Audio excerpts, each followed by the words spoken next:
Bismillahirrahmanirrahim. Assalamualaikum warahmatullahi wabarakatuh.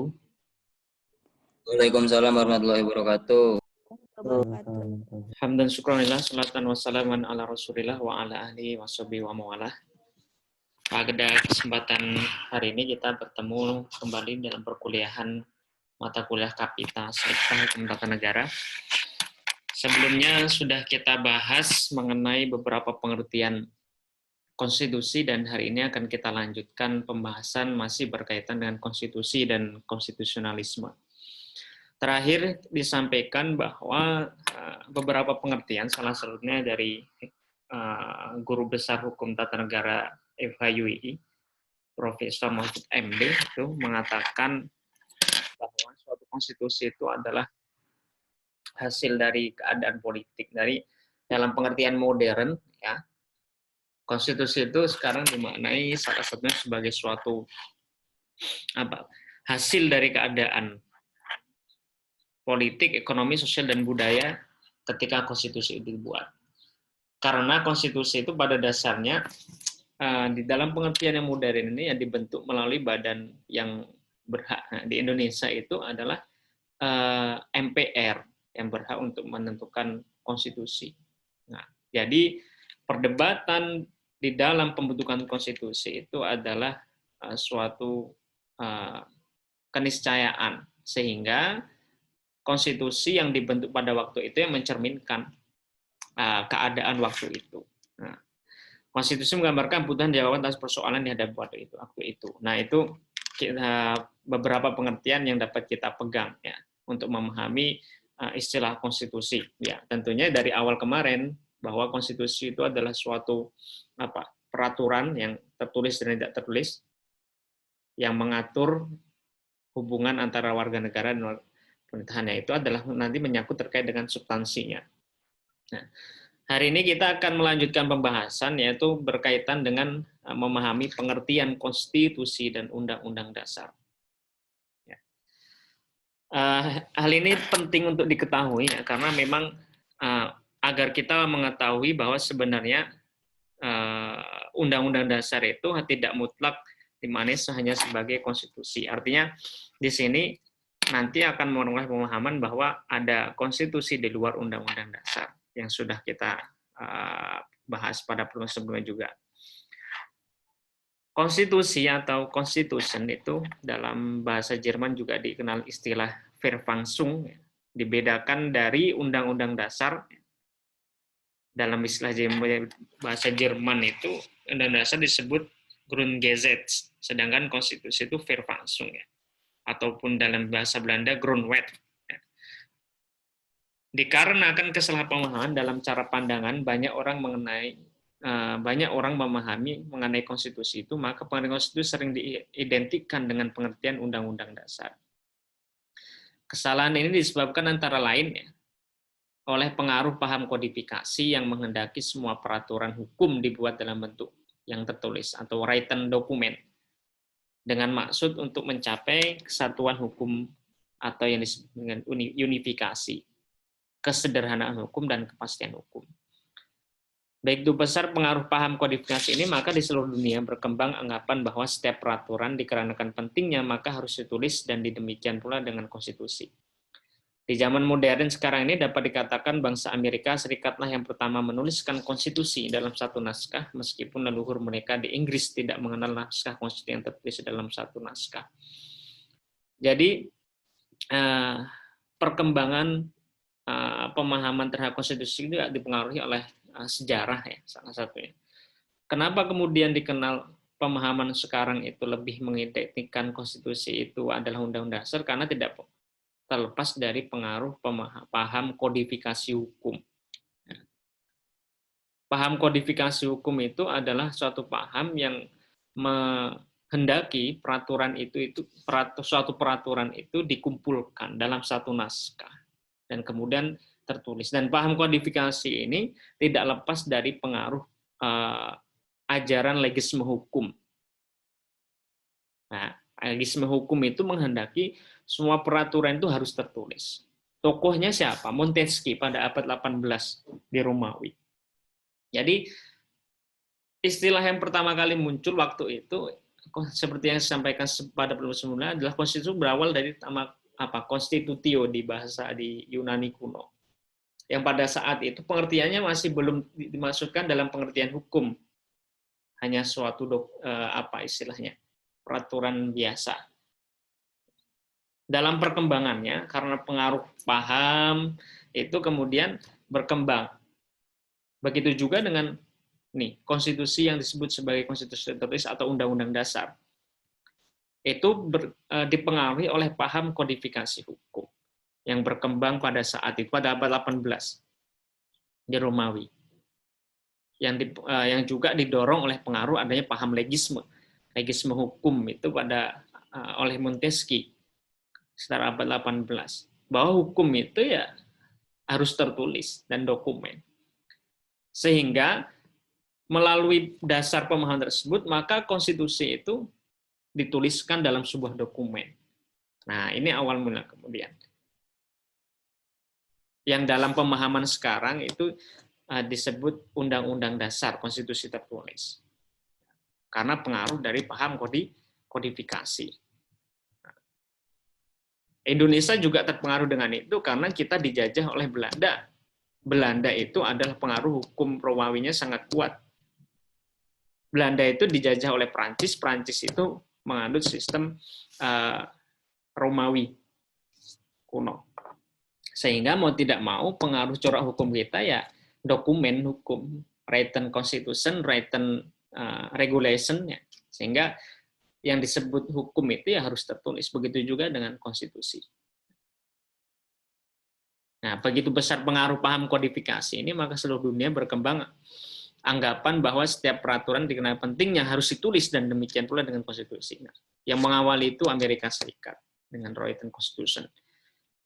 Amerika Serikat itu sudah punya perubahan berapa kali sampai sekarang? Sudah 20 kalian lebih kalau nggak salah. Perubahan konstitusi yang ditulis. Kita 4 kali perubahan ya. 4 kali perbaikan dari tahun 99 sampai 2001.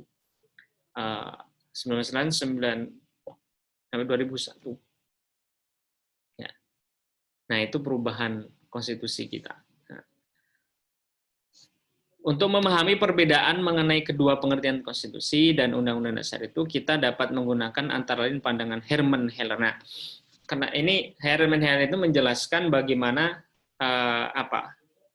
memahami perbedaan antara konstitusi dan undang-undang, dan menjelaskan secara runut kemudian kenapa dari awalnya konstitusi itu kemudian menjadi suatu konstitusi yang tertulis.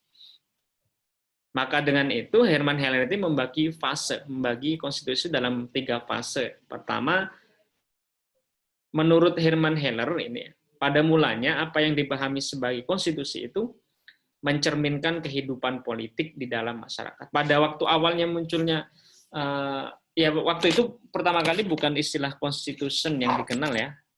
Kemarin yang saya katakan istilah jus ya, atau constitutio waktu itu, dipahami sebagai suatu yang mencerminkan kehidupan politik dalam masyarakat sebagai suatu kenyataan. Dan ia belum merupakan suatu konstitusi dalam arti hukum. Nah, dalam perkataan lain, konstitusi itu masih merupakan suatu pengertian sosiologis atau politis dan belum merupakan pengertian hukum. Nah, pada awalnya dulu pertama kali di Yunani kuno ya, pertama kali di Yunani, kemudian berkembang di Romawi. Nah, di Romawi itu terjadi perubahan yang sangat signifikan. Nah, awal kemunculan istilah konstitusi itu dipahami mencerminkan kehidupan politik di dalam masyarakat sebagai suatu kenyataan. Dan ia belum merupakan konstitusi dalam arti hukum.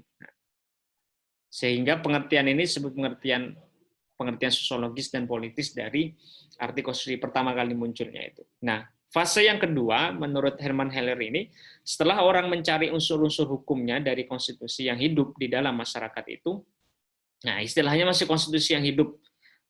Jadi konstitusi dalam arti sosiologis dan politis itu konstitusi yang hidup, memang tidak ada secara dokumennya, tapi dia dipatuhi sebagai pedoman dalam berkehidupan. Mencari unsur-unsur hukumnya dari konstitusi yang hidup di dalam masyarakat itu untuk dijadikan satu kesatuan kaidah hukum Nah, setelah perkembangan yang kedua ini, kemudian konstitusi itu dijadikan sebagai suatu kaidah hukum, satu kesatuan kaidah hukum, sehingga di sini baru masuk dalam tahap konstitusi dalam arti hukum.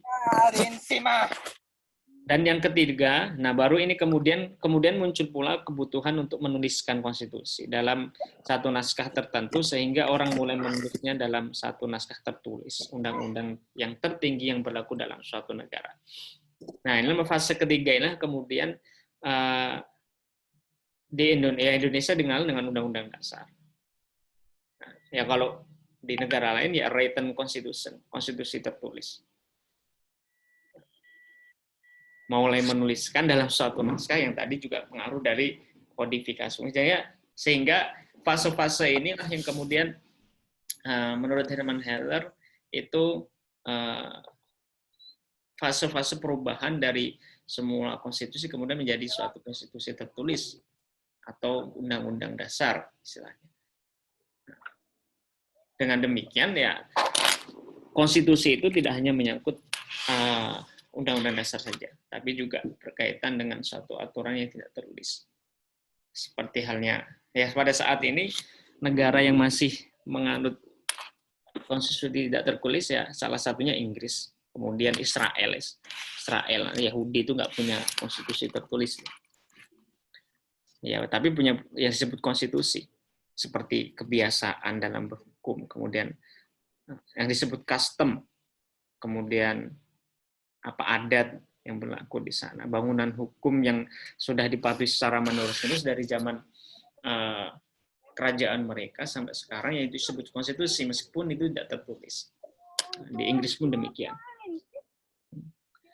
Dengan demikian, apabila pengertian undang-undang dasar itu dihubungkan dengan pengertian konstitusi, maka arti undang-undang dasar itu barulah merupakan sebagian dari pengertian konstitusi, yaitu konstitusi yang tertulis, die Gesetzgebungsverfassung dalam bahasa Jermannya. Jadi hanya bagian dari suatu konstitusi yang itu dituliskan, didokumenkan.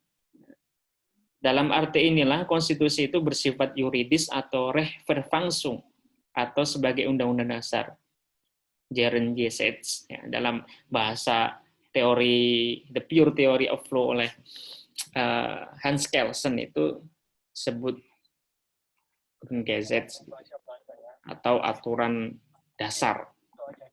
Sedangkan konstitusi dalam arti luas tidak hanya bersifat yuridis semata-mata, akan tapi juga bersifat sosiologis dan politis yang tidak disebut sebagai undang-undang dasar, namun termasuk dalam pengertian konstitusi. Nah, itu yang dimaksud dengan konstitusi tertulis. Sini coba saya contohkan terkait dengan konstitusi tidak tertulis di Inggris itu oleh ahli. Coba saya sharekan.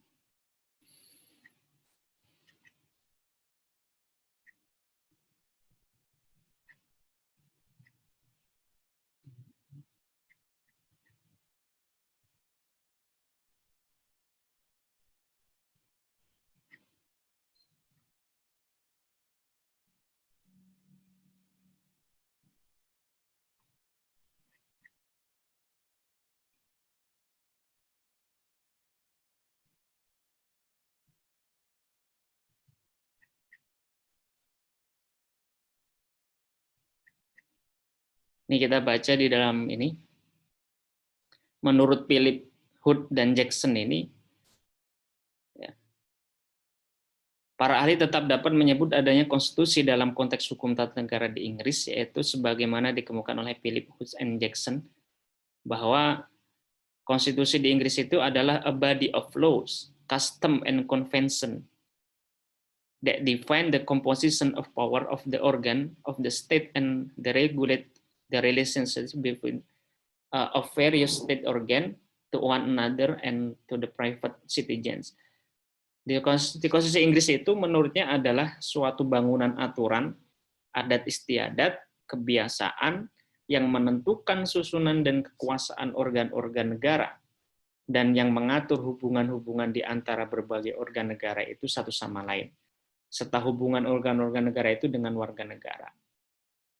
Dengan demikian, ke dalam konsep konstitusi itu tercakup juga pengertian peraturan tertulis, kebiasaan, dan konvensi kenegaraan. Nah, ini yang kemudian istilahnya konstitusi yang tumbuh, yang berkembang di Inggris itu. Tidak ada dokumennya, tapi disebutkan di sana suatu bangunan aturan, adat istiadat, kebiasaan-kebiasaan yang menentukan susunan dan kekuasaan organ-organ dan yang mengatur hubungan antara berbagai organ negara itu satu sama lain, hubungan antara lembaga negara maksudnya, serta hubungan antara organ negara dengan warga negara. Di mana custom atau kebiasaan atau adat ini berulah ya karena itu sudah tumbuh kembang sejak zaman kerajaan mereka sehingga itu dipatuhi meskipun tidak tertulis. Nah, inilah disebut dengan konstitusi Inggris oleh Philip Woods and Jackson. Nah, maka dengan demikian pengertian konstitusi itu menyakup istilah yang luas ya. Tidak hanya bersifat yuridis semata yang dipahami dalam sebuah dokumen tertulis itu yang kita sebut dengan undang-undang dasar kita, tetapi juga dapat dimaknai bersifat sosiologis dan politis yang tidak disebut sebagai undang-undang dasar, namun termasuk dalam pengertian konstitusi. Nah, itu pemahaman kita harus luas terhadap memahami arti konstitusi itu sendiri. Di satu sisi dalam secara historical itu ada sejarahnya, kemudian karena disebut Undang-Undang Dasar itu konstitusi, selain ternyata arti konstitusi yang sebenarnya itu adalah ya mencakup pengertian yang luas, yang mencakup juga kebiasaan, custom, adat istiadat yang kemudian sudah dipatuhi dalam kenegaraan. Nah, salah satu contoh yang disebutkan tadi adalah di Inggris misalnya, yang memang sampai sekarang tidak konstitusi secara terus ya memang Inggris. Nah, semua negara itu sebenarnya yang disebut konstitusi itu pasti written constitution atau undang-undang dasar itu sendiri. Ada dokumennya. Nah, di situ. Nah, disinilah kemudian pemahaman kita perbedaan antara undang-undang dasar dan konstitusi. Sehingga kesimpulannya gini, berarti undang-undang dasar itu adalah bagian dari konstitusi. Yang bersifat yuridis yang secara dokumen karena pengaruh adanya paham kodifikasi. Oke, clear ya? Ada pertanyaan sampai sini? Oke, kita lanjutkan.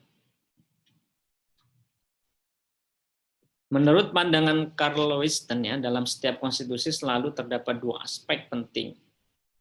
Sifat idealnya sebagai teori dan sifat nyatanya dalam sebagai praktik. Artinya sebagai hukum tertinggi ya, konstitusi itu adalah hukum tertinggi yang kemudian itu sebagai rujukan dalam setiap peraturan hierarki. Makanya di dalam undang-undang kita, Undang-Undang Nomor 12 Tahun 2011 tentang pembentukan peraturan perundang-undangan itu pasal 7 itu hierarki tertinggi kita adalah konstitusi sebagai rujukan Undang-Undang Dasar itu. Sehingga peraturan undang dasar ini harus menjadi patokan di dalam setiap peraturan di bawahnya. Undang-undang, kemudian peraturan presiden, perda. Dan peraturan di bawahnya ini ketika tidak memenuhi atau tidak sesuai dengan semangat konstitusi, semangat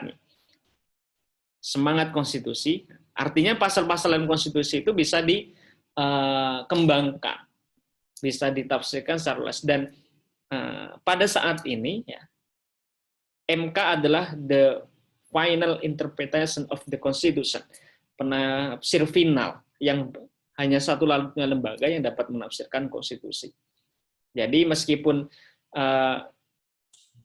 undang konstitusi itu dapat ditafsirkan, tapi tidak semua bisa menafsirkan asal menafsirkan. Hanya lembaga MK sajalah yang kemudian bisa memaknai pasal per pasal di dalam konstitusi untuk membatalkan suatu peraturan di bawahnya ketika itu menurut MK itu bertentangan.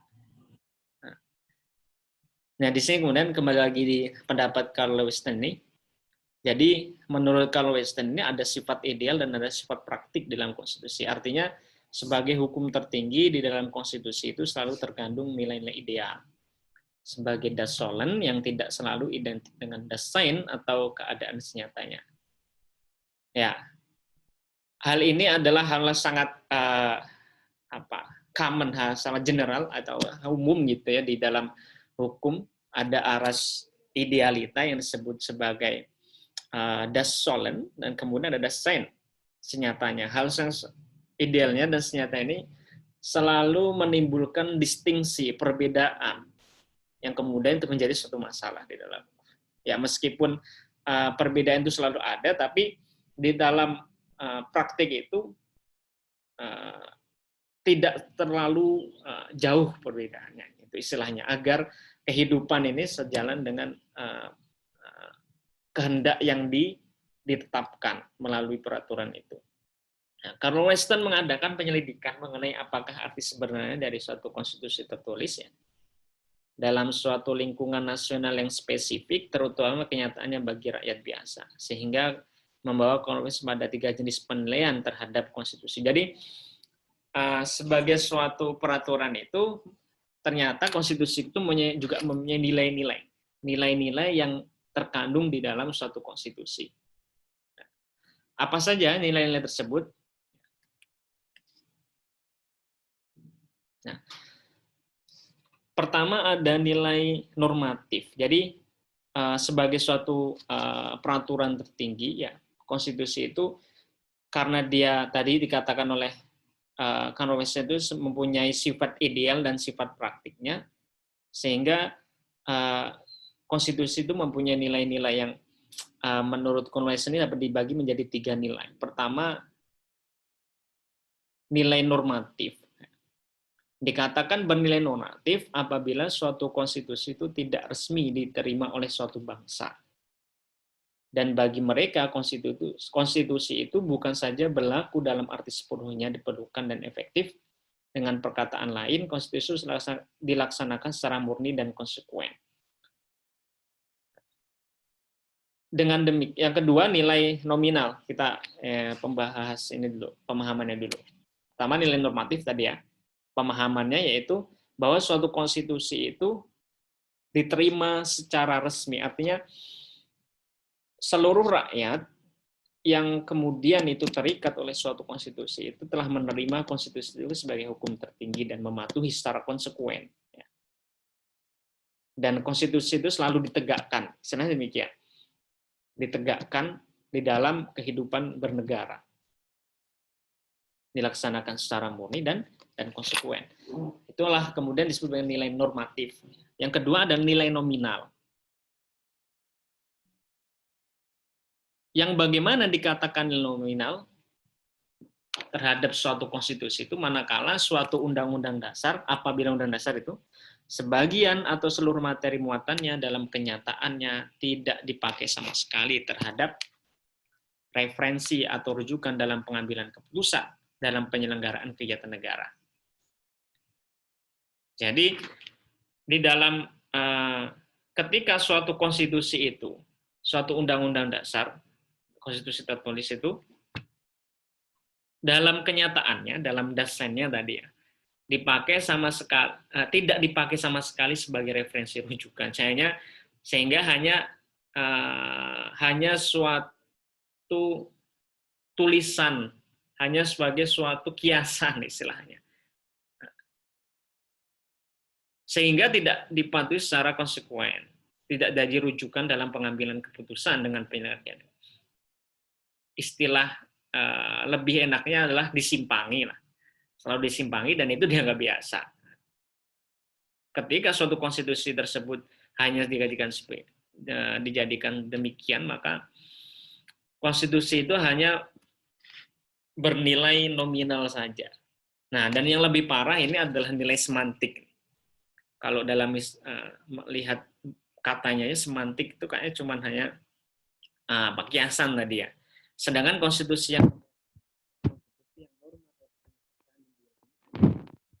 kertas yang indah dan dijadikan jargon, semboyan, ataupun gincu-gincu ketatanegaraan yang berfungsi sebagai pemanis dan sekaligus sebagai alat pembenaran belaka. Jadi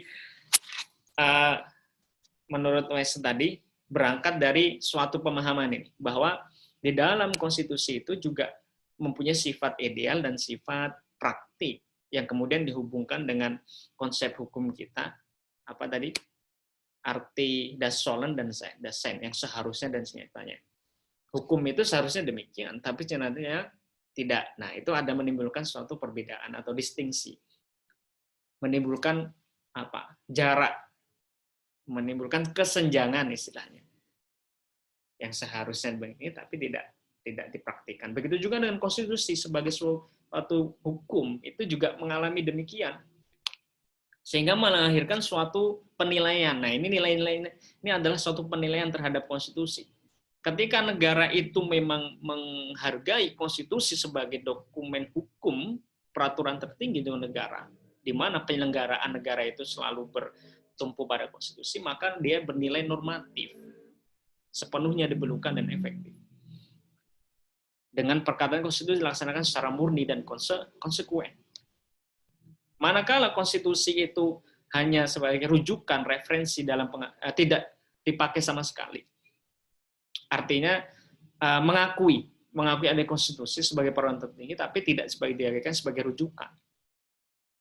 Maka itu bernilai nominal. Dan lebih parah, bernilai semantik. Ya, kita punya konstitusi itu yang tertulis di dalam dokumen. Ya, hanya sebatas mengakui saja, tapi tidak pernah digunakan. Lalu pertanyaannya, pernahkah Indonesia demikian terhadap konstitusi kita, Undang-Undang Dasar?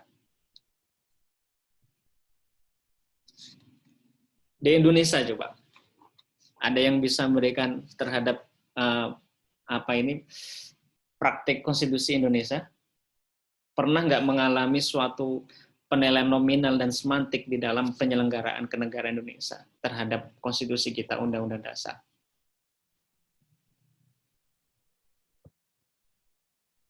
Pernah Pak kemarin. Waktu apa ini? Aduh. Hancur. Waktu Undang-Undang Cipta Kerja kemarin.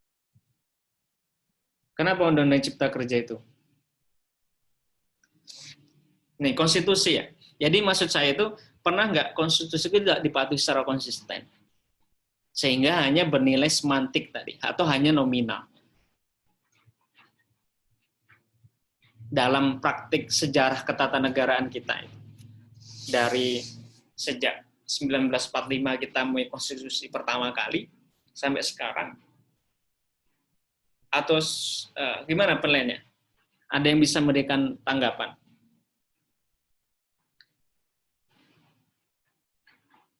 Jadi sejak kapan konstitusi kita pertama kali dibentuk? Tahun 1945 kan, Undang-Undang Dasar kita.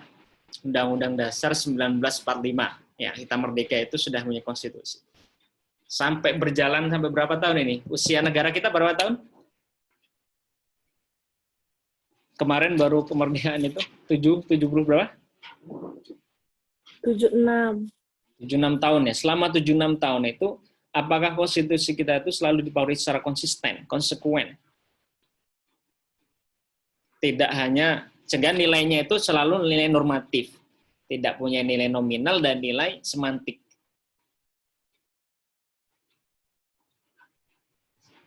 Nah. Gimana pemahamannya?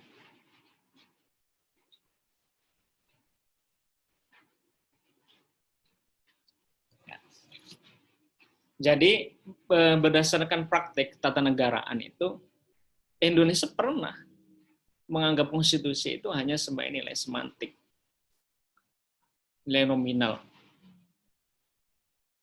Kita tentu paham kan terhadap fase kenegaraan kita di masa Orde Lama, Orde Baru, kemudian reformasi. Di masa demokrasi pemimpin, demokrasi Pancasila, saya kira pahamlah kalian terhadap istilah itu. Itu terkait dengan fase perjalanan negara kita. Ada istilah masa perjalanan demokrasi terpimpin, demokrasi Pancasila, kemudian ini kembali demokrasi yang sebenarnya. Nah, itu merupakan, kalau kalian mencermati terhadap perjalanan kenegaraan tersebut, sebenarnya terdapat nilai-nilai yang tidak pernah memati konstitusi. Misalnya kita contohkan di dalam masalah pemerintahan Soeharto dengan demokrasi pemimpin itu. Konstitusi itu tidak pernah dipatuhi, dan satu-satunya kata hukum tertinggi di tangan Soeharto itu pada waktu demokrasi pemimpin di masa Orde Baru. Jargonnya apa? Konstitusi itu adalah naskah suci waktu itu, sehingga tidak boleh diotak-atik. Dan yang bisa menafsirkan konstitusi itu hanya Soeharto, yang lain nggak bisa. Sehingga dengan demikian hukum tertinggi itu ya di tangan presiden waktu itu. Konstitusi hanya bernilai semantik karena tidak pernah digunakan sebagaimana mestinya oleh dalam penyelenggaraan negara. Nah, itu salah satu contoh yang kemudian Indonesia pun mengalami fase demikian, mengalami nilai konstitusinya dianggap sebagai suatu nilai nominal dan semantik saja. Namun seiring perkembangannya, setelah reformasi kan dimulai konstitusi itu mulai dipatuhi secara konsekuen. Terlebih dengan hadirnya siapa? Mahkamah Konstitusi tahun 2003. Di dalam Undang-Undang Dasar kita itu perubahan ketiga, itu diatur mahkamah, meskipun lembaganya belum ada, tapi sudah diberikan aturan secara kuatnya dalam Undang-Undang Dasar kita. Makanya dengan hadirnya MK itu sebagai the guardian of the Constitution, menjaga agar nilai-nilai konstitusi itu berada pada nilai normatif, dipatuhi secara konsekuen, penyelenggaraan negara itu harus sesuai dengan konstitusi. Nah,